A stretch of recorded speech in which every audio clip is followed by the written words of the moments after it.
नमस्कार।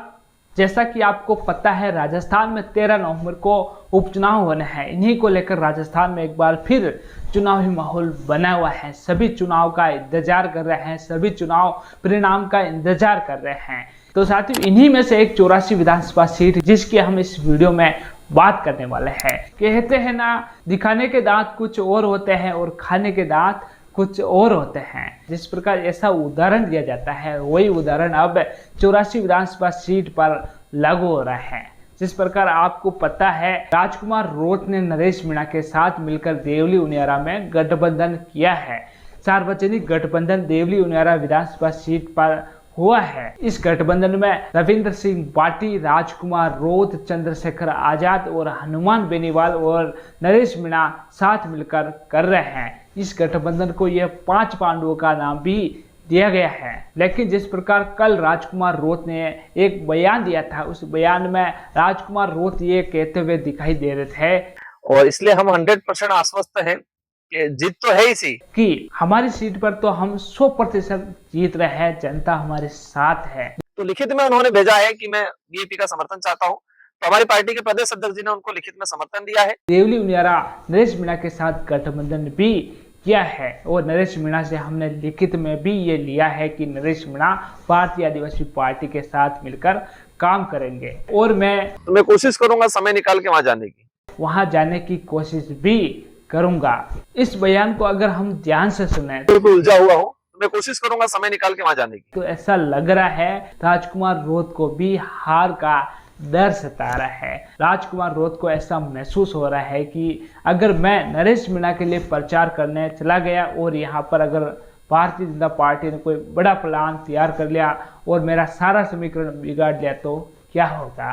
तो कहीं ना कहीं राजकुमार रोत को अपनी ही सीट पर हारने का डर सता रहा है। इसीलिए नरेश मीणा के लिए राजकुमार रोत प्रचार करने नहीं जा पा रहे हैं। जिस प्रकार 84 में प्रचार कर रहे हैं, जिस प्रकार सेलुम्बर की विधानसभा सीट पर प्रचार कर रहे हैं, उसी तरह नरेश मीणा के लिए भी राजकुमार रोत को प्रचार करना चाहिए था। लेकिन राजकुमार रोत नरेश मीणा के लिए उस तरह प्रचार नहीं कर रहे हैं जिस तरह अपनी सीट पर कर रहे हैं। नरेश मीणा के साथ कहीं ना कहीं राजकुमार रोत भेदभाव ही कर रहे हैं। इस वीडियो से ऐसा ही लग रहा है कि अगर राजकुमार रोत नरेश मीणा के लिए देवली उनियारा जाएंगे भी तो एक बार ही जाएंगे, नरेश मीणा के लिए एक बार ही जनसभा करेंगे। जिस प्रकार 84 में कर रहे हैं, जिस प्रकार सेलुम्बर में कर रहे हैं, उस तरह नरेश मीणा के लिए राजकुमार रोत प्रचार करने वाले नहीं है। अगर इस गठबंधन में जो सार्वजनिक गठबंधन हुआ है नरेश मीणा के साथ, इसमें सबसे ज्यादा अगर देवली उनियारा में प्रभाव है तो राजकुमार रोत का ही।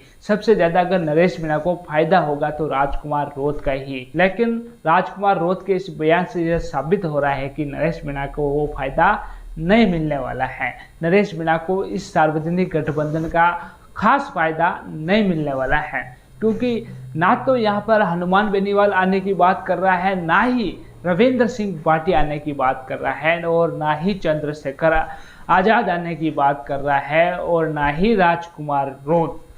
तो इस गठबंधन का आखिर क्या मतलब हुआ। चुनाव की तारीख भी नजदीक आ रही है, लेकिन कोई भी नेता नरेश के लिए प्रचार प्रसार करने नहीं आ रहा है। भले ही ये गठबंधन ऑनलाइन हुआ हो, लेकिन जमीनी स्तर पर इस गठबंधन का कुछ खास वजूद नहीं दिखाई दे रहा है।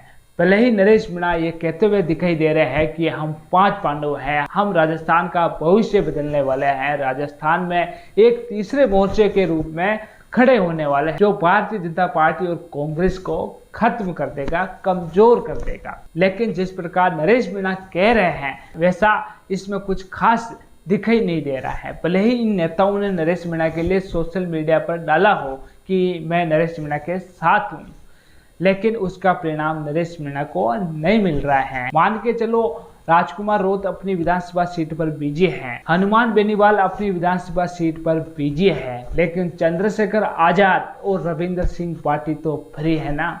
वो आखिर नरेश मीणा के लिए प्रचार क्यों नहीं कर रहे हैं, उन पर क्या दबाव है जो प्रचार नहीं कर रहे हैं। और कई लोग तो ये भी कह रहे हैं कि कोई नहीं चाहता है कि नरेश मीणा जीते। ना तो भारतीय जनता पार्टी चाहती है, ना ही कांग्रेस पार्टी चाहती है और ना ही ये गठबंधन चाहता है कि नरेश मीणा जीते।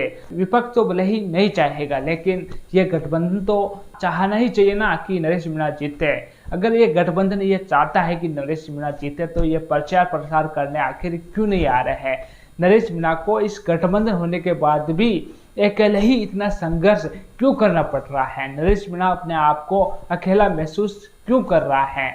भले ही नरेश मीणा मंच पर ये कह रहे हैं कि मेरे साथ रविंद्र सिंह बाटी है, हनुमान बेनीवाल है, राजकुमार रोत है, चंद्रशेखर आजाद है, लेकिन ये दिखाई क्यों नहीं दे रहे हैं? आखिर ये कहाँ गए?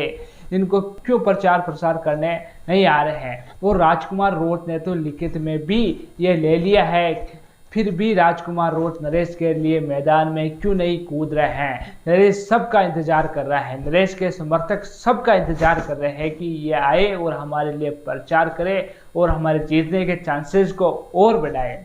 वैसे नरेश मीणा का जो गठबंधन हुआ है उनमें अगर सबसे ज़्यादा प्रभाव है तो राजकुमार रोत का ही, बाकी नेताओं का यहाँ पर प्रभाव बहुत ही कम रहने वाला है। यहाँ पर अगर हम हनुमान बेनीवाल की बात करें तो हनुमान बेनीवाल का यहाँ पर अच्छा खासा प्रभाव हम देख सकते हैं। वहीं राजकुमार रोत का भी यहाँ पर अच्छा खासा प्रभाव है, लेकिन रविंद्र सिंह बाटी का यहाँ पर विशेष प्रभाव नहीं है।